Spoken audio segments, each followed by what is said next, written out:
Actually, the bureaucrats in this country are generally quite honest and sincere and hardworking, despite the image that has been created generally. दूसरे and पे हैं अमिताभ जी, जो हमारे chief of intelligence हैं.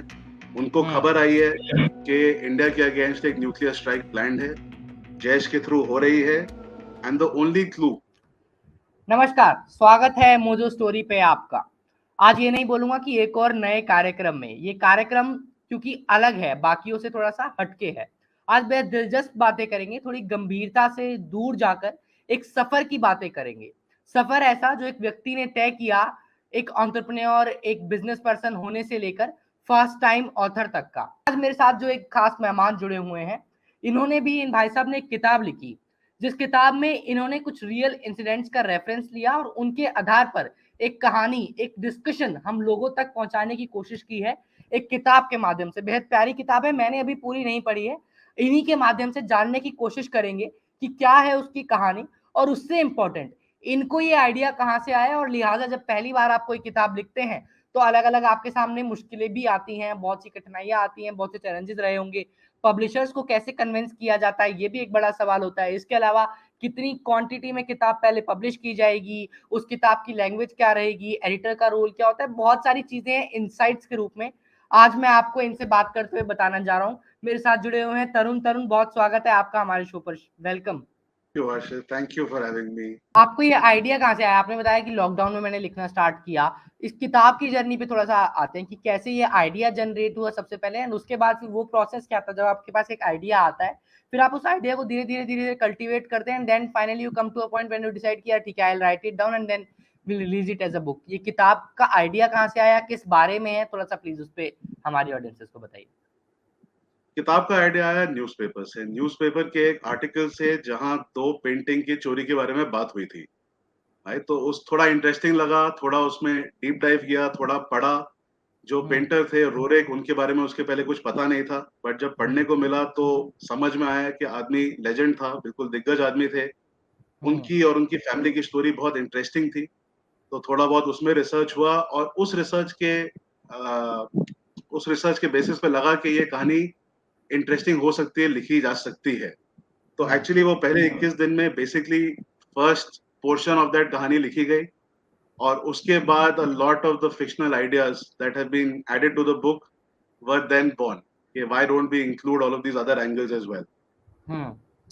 और वो paintings भी ऐसी छोटी मोटी पेंटिंग्स नहीं थी, वो भी बता दीजिए दर्शकों की वो पेंटिंग्स क्या थी, कितनी बड़ी रकम की वो पेंटिंग्स थी। और फिर वो जो एक बड़ा अच्छा जिक्र किया है इन्होंने किताब के अंदर, जितना मैंने अभी पढ़ा, कि एक दो इंसिडेंट्स हैं पैरेलल जो घटित होते हैं, और फिर उन दोनों का जुड़ने का एक इंसिडेंट है कि वो दोनों एक दूसरे के साथ कोइंसाइड कैसे करते हैं, और एक रियल कहानी है। एक आईपीएस ऑफिसर को जब पता चलता है कि भाई ये दो पेंटिंग्स चोरी हो गई हैं, उसके बाद वो उन पेंटिंग्स को ढूंढने की कोशिश करते हैं, वहीं पैरेलली अब उस पेंटिंग को चोरी करके जो पैसा कमाएगा व्यक्ति, जो भी उसको करेंगे बेचेंगे, उस पैसे का इस्तेमाल किस तरीके से, गलत तरीके से होने वाला है, खासतौर पर नेशनल इंटरेस्ट के अगेंस्ट होने वाला है। ये दो थॉट्स एक साथ कोइंसाइड करते हैं। बड़ी इंटरेस्टिंग कहानी है तरुण जी, एक बार प्लीज उस पे आप कुछ हमें बताइए इनसाइट्स। तो मुझे लगता है जनरली जिंदगी में जो हमारा बॉलीवुड दिखाता है, फॉर एग्जाम्पल कि एक हीरो है जो सब कुछ हिला रहा है दुनिया में, वैसी लाइफ चलती नहीं है. Everybody has a role to play, and मेरी कहानी में basically everybody is doing their job as well as they can. तो हमारे दो मेन कैरेक्टर हैं. एक है कमल, जो हमारे ब्यूरोक्रेट हैं, आईएएस हैं. वो मिनिस्ट्री ऑफ एग्रीकल्चर में पोस्टेड हैं, और उनको पता चलता है कि मिनिस्ट्री ऑफ एग्रीकल्चर से दो पेंटिंग्स, जो मैंने किताब में लिखा है 400 करोड़ की हैं, वो चोरी हो चुकी हैं. अब उनको लिमिटेड टाइम मिलता है टू फाइंड आउट क्या हुआ है, कैसे चोरी हुई है, एंड अपना क्लेम करने के लिए कि ये पेंटिंग्स एक्चुअली हमारी हैं. And nobody would have blamed him if he had not pursued it actively. But actually, the bureaucrats in this country are generally quite honest and sincere and hardworking, despite the image that has been created generally. So he pursues his job as well as he can, right? He works hard. He flies off to the destination from which the paintings were stolen, and he pursues the inquiry as effectively and urgently as he can. दूसरे and पे हैं अमिताभ जी, जो हमारे chief of intelligence हैं.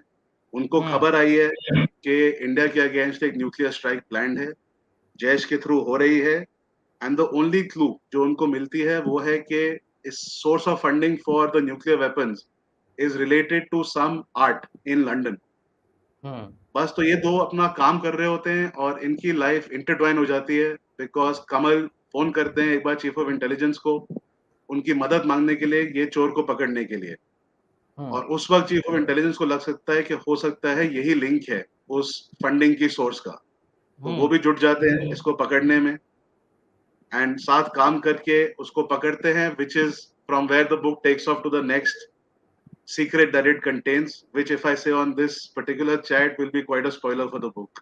क्या specialities आपने add करी जो आपने बताया कि भाई मैंने कमल को अपनी सोच से अपने ऑब्जर्वेशन से क्रिएट किया, ये काफी ज्यादा क्रिएटिव काम हो गया ना। ऐसा फिल्मों में होता है कि भाई कैरेक्टर आपको डेवलप करना है, फिर उसको उतारना है एक ऐसी जिंदगी में जो रियल इंसिडेंट है, आपको उसकी इमेजिनरीज को ले आके आपको एक रियल लाइफ प्रोटोकॉल के अंदर डालना है, फिर वो किस तरीके से काम करते हैं ब्यूरोक्रेट्स, तो कहाँ कहाँ मुश्किलें आई, किस किस तरीके से आपने डेवलप किया उस कैरेक्टर को। फिर दूसरा आपने चीफ ऑफ इंटेलिजेंस को भी डेवलप किया, तो उनका तो एक अलग प्रोटोकॉल है कि बात कैसे करेंगे, कौन सा सेंटेंस कैसे बोला जाएगा।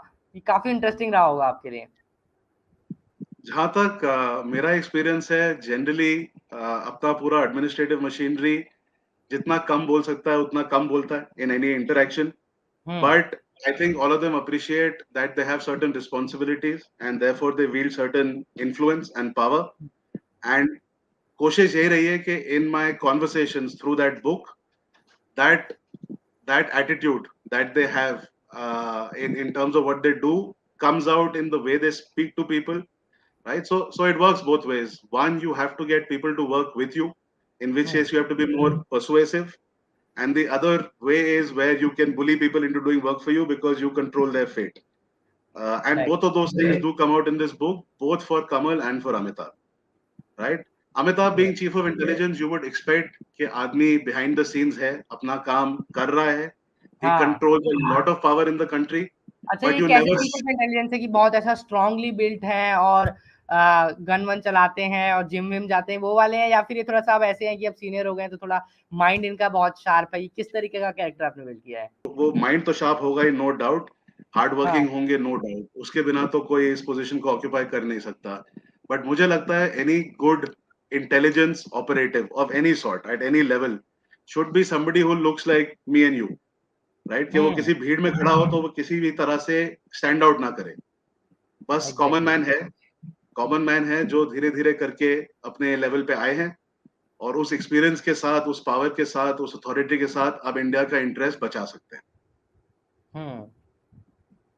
एग्जैक्टली। अच्छा, जब आपने लॉकडाउन में इसको लिखना शुरू किया, जब आपने कहा कि पहले 21 दिन में एक थोड़ा सा आउटलाइन आपको मिल गया था कि किस किस चीज का जिक्र करूंगा इस किताब में, उसके बाद कितना टाइम लगा फाइनल फिर उसको लैंग्वेज को नरिश करते हुए, कितना क्या प्रोसेस रहा फिर आगे का? पता दिक्कत ये होती है कि जब पहला 50 या 60% आप लिख लो, फिर मैं वापस काम रिजॉइन किया, वो लॉकडाउन खत्म हो गया, काम फिर से शुरू हो गया, तो वो बुक बैक बर्नर पे ही चली गई। फिर कहीं बीच में अगर थोड़ा काम मंदा भी हो जाता है, थोड़ा टाइम मिल जाता है, उस बुक के सारे स्ट्रैंड्स को फिर से पकड़ना takes a lot of time. तो I actually got the rest of the book done after taking a sabbatical from the company. They were kind enough to give me one. I took a sabbatical and that's when I was able to finish the first draft of the book. उसके बाद भी 3 महीने लगे हैं to edit the language, to get it into a shape where you are happy to show it to people. And this language editing process मेरे ख्याल से तो infinite endless है. At some point या तो आप हाथ खड़े कर लो या बोलो बहुत हो गया, वरना ये आप जिंदगी भर कर सकते हो कि ये फ्रेज बेटर हो सकता है, वो वर्ड बेटर हो सकता है और कभी खत्म ना हो। आपके काम में भी ऐसा ही होता होगा, जब भी आप स्क्रिप्ट लिख रहे हो कुछ ना कुछ आप हमेशा चेंज करना चाहते होगे। बट शो का टाइम आ जाता है तो आप भी रुक जाते हो, हमारा भी टाइम आ गया।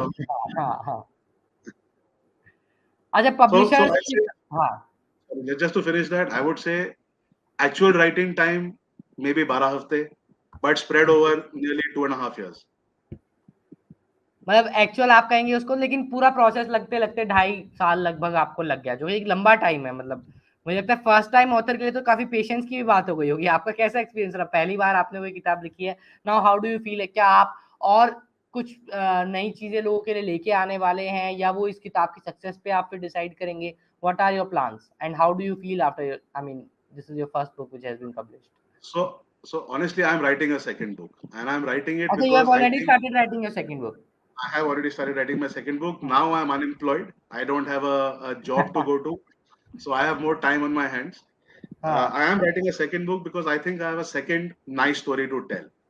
And जहाँ तक मेरे दिमाग में आज चल रहा है, it's not linked to success of Portrait of a Secret. जब तक मेरे पास अच्छी कहानी होगी बताने के लिए, I am happy to write it. As long as somebody is willing to publish it. जिस दिन पब्लिशर्स मना कर देंगे कि आपकी राइटिंग और आपकी किताब नहीं चलती है, उस दिन फिर सोचेंगे कि क्या करना है और टाइम लगाना है नहीं लगाना है इसमें. But for me, it's almost necessary. It's a creative outlet.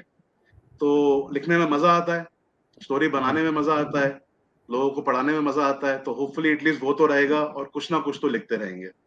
Publisher से जब इस वाली किताब पोर्ट्रेट ऑफ द सीक्रेट के लिए आपकी बात हुई तो क्या कम्युनिकेशन था? पब्लिशर्स ने कुछ टारगेट रखा कि जी हम तो 10,000 की वाली किताब को बेस्ट सेलिंग देते हैं, 10,000 सेल हो जाए आपका, या कुछ कुछ ऐसा टारगेट्स था, या पब्लिशर्स वर इम्प्रेस्ड जो आपका स्टोरी था, आउटलाइन था, उससे इम्प्रेस थे? क्या कम्युनिकेशन था, कुछ बताइए insights. So there is an agent that sits between the author and the publisher. Uh, I have a friend who also is a publisher. When I spoke to her, her input was कि even if we read only the books written by our friends and colleagues, हम सिर्फ यही करते रह जाएंगे and we'll never be able to do anything else in life. Therefore, the role of an agent is vital. In my case, my agency is Jacaranda Lit. They were very kind. They read the manuscript. They took it to Penguin. And fortunately, Gurveen at Penguin liked it enough to pick it up. Right. So that's what I was saying before we had this conversation, that I got a little bit lucky. One agency was willing to sign me on the basis of the manuscript, and Penguin was happy to work on it a little bit more basis what they read on the first manuscript. But I know that this is unusual. It is a blessing from God. Normally, it takes a lot longer to try and convince somebody to represent you, and then it can take many years to get somebody to publish you. Specially जब publisher आपका penguin जैसा एक बड़ा publisher हो. Penguin तो वो कहते हैं ना सोने पे सुहागा. I'm very grateful that they've agreed to pick it up. No, I guess no better brand in the country, so that's a nice thing to have. Absolutely.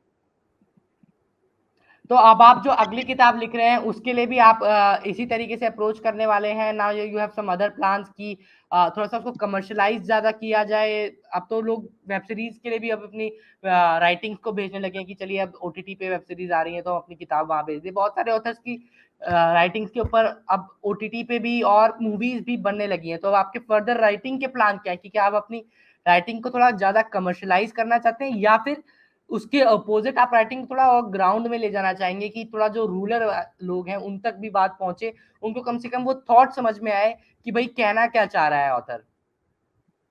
हर्षित यार, मैं फिक्शन लिखता हूँ, राइट? मैं कुछ बहुत प्रोफाउंड या बहुत कोई बढ़िया लिटरेचर नहीं लिखता. I will never be selected for a Nobel prize और anything that has to do with serious literature. I hope that what my book. But sometimes fiction is also there कि fiction को भी सुन के we get a click कि यार this was something different and something which we can learn from. So absolutely that could be, but मेरा ऐसा कोई thought नहीं है. जहाँ तक मेरे दिमाग में चलता है, I am here to tell a good story and to entertain people. So if anybody ever comes back to me and says कि मैंने आपकी किताब पढ़ी और मैंने 2 सिटिंग में या 3 सिटिंग में खत्म कर दी, मुझे लगता है कि मैंने कुछ ऐसा काम किया जो लोगों को मजा आया. मुझे कोई आके बोलता है कि मुझे ये किताब पढ़ने में 2 महीने लग गए, तो I think I've done a bad job in my particular genre. Second, so to answer all those questions, I would like to commercialize this work. I think the way it's written, it could be a good OTT series. We do have a conversation with a couple of producers that are interested in the book, but early stage. We'll see where that goes. But the book was not written from the perspective कि इसको कल picture बनाएंगे या इसको OTT बनाएंगे. Book was written, if it's been liked by certain people that can convert it into OTT, brilliant. नहीं बनती है तो I'm quite happy with it being just a book that people like. And that will be the approach to all future writing as well. I will never write it from the perspective of it being a screenplay. बन गया ठीक है, नहीं बना कोई दिक्कत नहीं. जब आपने इस किताब को लिखा था तो आपकी एक्सपेक्टेशंस इस किताब से क्या थी? जैसा आपने बताया कि या तो जो लोग पढ़ें सिर्फ वो लोग मेरे को अच्छा रिव्यू दें, या फिर दूसरा हमारे दिमाग में एक नंबर होता है. हम यूजुअली राइटर्स को कनेक्ट करते हैं नंबर के साथ कि भाई कितने नंबर तक वो किताब जाके एसोसिएट हुई. अगर नंबर इतना इतना है तो फिर राइटर सक्सेसफुल हो गया, अगर नंबर इतना नहीं है तो राइटर सक्सेसफुल नहीं है. आपके हिसाब से क्या एक्सपेक्टेशंस थी आपकी इस किताब से, और जो एक्सपेक्टेशंस थी क्या आप उनको फुलफिल कर पा रहे हैं? आपको लग रहा है कि नहीं थोड़ी बहुत कहीं कमी रह गई? ये अपना जो दिमाग है बहुत ग्रीडी है. तो जब किताब लिखना शुरू किया था, द ओनली एक्सपेक्टेशन वाज कि तरुण एक प्रोजेक्ट शुरू किया है, इस प्रोजेक्ट को खत्म करते हैं.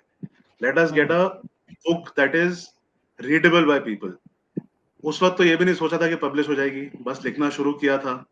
फिर हाँ। जब पब्लिशर मिल गया तो ये लगा चलो पब्लिशर मिल गया तो अब टारगेट सेट करते हैं कि इतनी किताबें तो बेचनी ही बेचनी है। अब 5,000 या 6,000 किताबें बिक गई तो लग रहा है कि यार 6,000 बिक गई तो और भी बेच सकते हैं, अब ओटीटी भी बना सकते हैं। तो मेरे ख्याल से इसका कोई अंत नहीं है। मुझसे आज पूछोगे तो मुझे लगता है आई एम क्वाइट सैटिस्फाइड कि किताब पब्लिश हुई है और बिक रही है। धीरे-धीरे बिक रही है, तेज बिक रही है, ग्रेट वन वे और the other, but people are reading the book and if I can believe the Amazon reviews and the reviews I've got personally, enjoying the book. They are enjoying the book. That हाँ, that is और good enough for me. 5,000 अच्छा number होता है, बड़ा number होता है। In fact I would like to congratulate you again. I wasn't aware with the number कि 5-6,000 तक ये किताब इतना आगे चलेगी। मेरे पास कोई आइडिया नहीं था। बट अगेन फिर तो मुझे लगता है कि आप न्यूमेरिकली भी काफ़ी अब बेहतर महसूस कर रहे होंगे। अब तो और लालच बढ़ गया होगा आपका। अब नहीं, लालच नहीं है। अब गोल ही मान लो कि 6,000, 5,000, 6,000 तक पहुंच गए हैं तो why not get it to more people. और अब मैं थोड़ी कोशिश करूंगा भी to get it to more people, but I do want to see if I can find a way to convince people that everybody who has a story to tell should try and tell that story. And genuinely, like I was saying earlier, everybody does have a story to tell based on their life, their experiences. हाँ, this was किसी my के next दिमाग में question. Being the first time author, क्या आप बताना चाहते हो लोगों को, हाउ इट इज़ और क्यों सबके अंदर वो कहाँ से मोटिवेशन आना चाहिए अपनी कहानी बताने का? थोड़ा अंकल जैसे साउंड करेगा, लेकिन मैं फिर भी बोल देता हूँ कि एक तो वो है कि सब में एक कहानी है, प्लीज बताओ। सबसे मुश्किल काम आई थिंक जो बुक का है वो है उसको फिनिश करना। बहुत लोगों ने बहुत बार शुरू की है, 1 चैप्टर लिखे, 2 चैप्टर लिखे, आधी बुक लिख ली और फिर गिव अप हो गया बिकॉज़ कुछ अंत नहीं दिख रहा है, कोई टारगेट नहीं दिख रहा है, कोई रूट नहीं दिख रहा है टू पब्लिशिंग। बट वो सारे रास्ते खुल गए। लिखते-लिखते किसी ना किसी तरह से खुल गए। सबके लिए नहीं खुलेंगे, लेकिन किताब फिनिश नहीं करोगे तो चांस ही नहीं है कि वो रास्ते खुलेंगे। तो राइट। है कहानी, अगर लगता है थोड़ी बहुत काबिलियत है कि अपनी कहानी मैं सुना सकता हूँ लोगों को, तो सुनाओ, लिख सकते हो तो लिखो। बट उसको बैठ के उसको लेकर बैठने का कोई फायदा नहीं है। तो you might as well give it a shot as they से।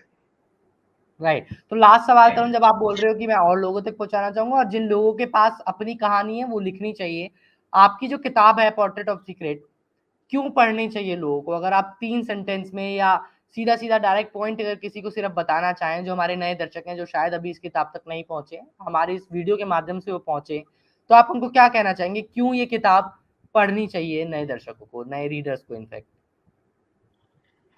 ये किताब पढ़नी चाहिए क्योंकि स्टोरी अच्छी है, स्टोरी में बहुत ट्विस्ट एंड टर्न है, स्टोरी बहुत सिंपली लिखी गई है, कोई इसमें प्रिटेंस नहीं है, कोई एफर्ट नहीं है टू यूज कॉम्प्लिकेटेड वर्ड्स। अगर फिक्शन पसंद है तो होपफुली 2 या 3 दिन में पूरी किताब खत्म हो जानी चाहिए। And at the end of it one hopes that all the readers will leave thinking कि ये पढ़ के मजा आया and we look forward to seeing it made into something visual. तो it is a kind of weekend reader book कि आप एकदम वीकेंड पे आराम से रेस्ट करके बुक को पढ़ सकते हैं फटाफट। वीकेंड पे पढ़ो, जो कॉर्पोरेट लोग फ्लाइट्स लेते हैं दिन, हफ्ते राइट। की 2 फ्लाइट, 4 फ्लाइट, 2 फ्लाइट बहुत है इस पूरी किताब को खत्म करने के लिए। सो इट्स अ चलिए, light easy read but it's a entertaining read. चलिए ग्रेट तरुण, बहुत बधाई आपको, कॉन्ग्रेचुलेशंस, अच्छा काम आपने किया है, आपकी किताब पब्लिश हुई है, मजा आ रहा है। मेरे को जितनी पढ़ी है मैंने अभी तक उसमें भी अच्छी लग रही है, और जो रिव्यूज आ रहे हैं वो तो बहुत अच्छे आ ही रहे हैं। जो दूसरी किताब है आपकी, अब उसका इंतजार रहेगा। और इनफैक्ट मैं तो ये कहूंगा कि हो सकता है किसी प्राइम पे या जी पे कहीं भी हम हो सकता है एक ओटीटी सीरीज देख रहे हो इस किताब के ऊपर, जिसमें एक बड़ा बॉलीवुड का हीरो होगी, एक्ट्रेस होगी, तमाम वो चीजें सब ऐड होंगी। होपफुली हर्षित उस पे काम तो चल ही रहा है, देखते हैं ये ओटीटी बनता है या नहीं बनता है। मेरे ख्याल से बनेगा। सो नेक्स्ट ईयर फिर से एक बार बात करके देखते हैं इस पे इफ द 100%, ओटीटी शोज। 100%। चलिए, thank you so much Tarun, बहुत मजा आया आपके साथ बात करके, and again congratulations for your book. Thank you so much Harshit, great to be here, thank you.